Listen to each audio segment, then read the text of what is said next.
What happened to 20 of the Going Bulilit girls who stayed in showbiz? Then and now. Ang Going Bulilit ay nagpasaya sa mga kabataan tuwing linggo at naging tahanan ng ilan sa mga batang ngayoy ganap ng artista, host at influencer. Simula noong 2005, naging launching pad ito ng mahigit 100 bata.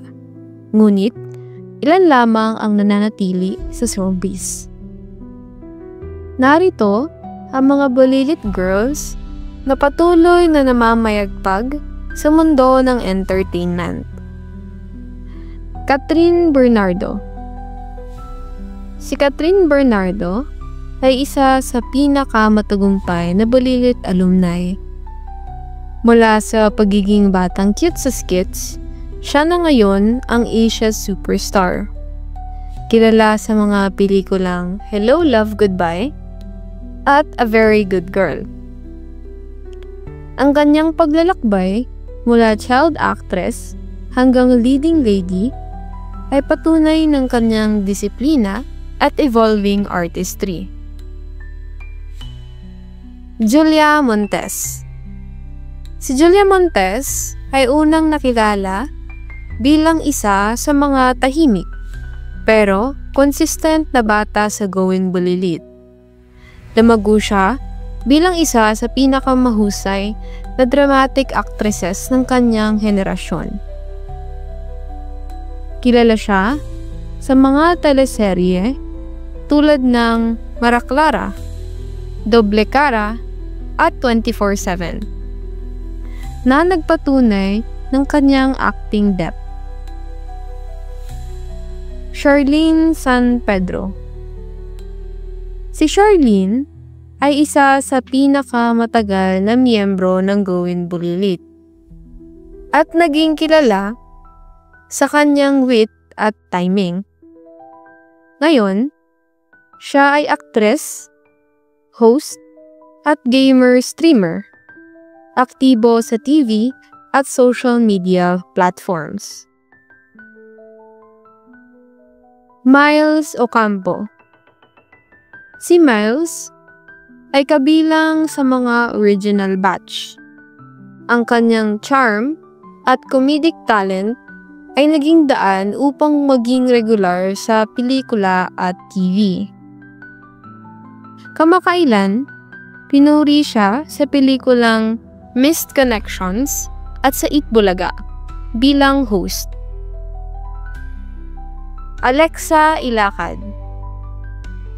Si Alexa Ilacad ay nagsimula bilang isang Going Bulilit sweetheart at ngayon kilala bilang actress at recording artist.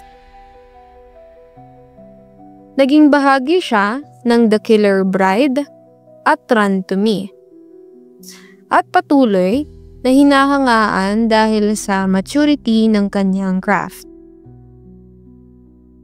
Nash Aguas at Alexa Ilacad, tandem era. Sa mga panahong iyon, naging popular din ang tambalang NLEX na umabot sa fans hanggang ngayon. Ella Cruz. Mula Going Bulilit, si Ella Cruz ay sumikat sa dance covers at action drama roles. Patuloy siyang lumalabas sa mga pelikula at digital series. At isa na ring influencer na may milyong-milyong followers. Andrea Brillantes.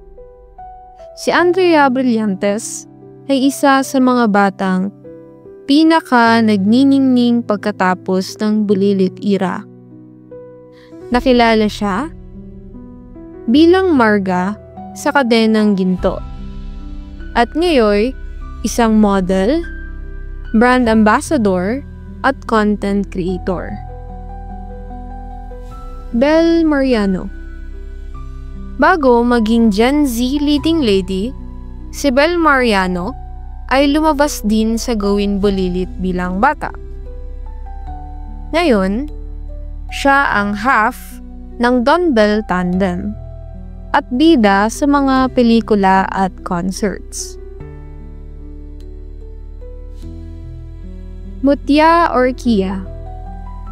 Si Mutya Orkia ay nagpatuloy sa pag-arte sa mga teleserye tulad ng Be Careful with My Heart at FPJ's Ang Probinsyano.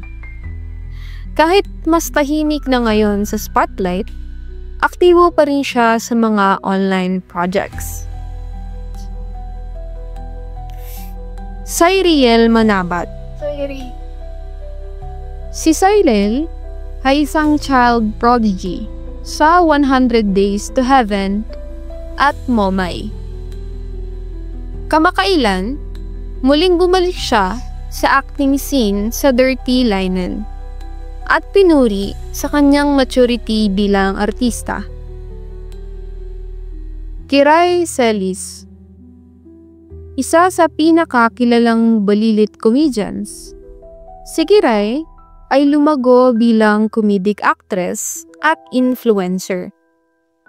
Siya ay aktibo sa mga vlog at pelikula. Dala pa rin ang trademark humor na kinagiliwan ng marami. Gawin Bulilit Reunion Moments. Marami sa kanila ay nagpakita muli sa mga proyekto o vlogs. Pinapaalala sa fans ang saya ng Bulilit Days. From child stars to icons. Pinatunayan ng mga batang ito na ang Gawin Bulilit ay higit pa sa isang show. Ito ay naging training ground ng mga susunod na bituin ng bansa. Salamat sa panonood. Kung nagustuhan nyo ang video, paki-like, i-share, at i-follow ang Fame Through Time para sa mas marami pang Then and Now, kwento ng mga batang naging bituin. Ang Going Bulilit Legacy ay nagpapatuloy, isang paalala na minsan, ang kalokohan sa kabataan ay pinto tungo sa tagumpay sa hinaharap.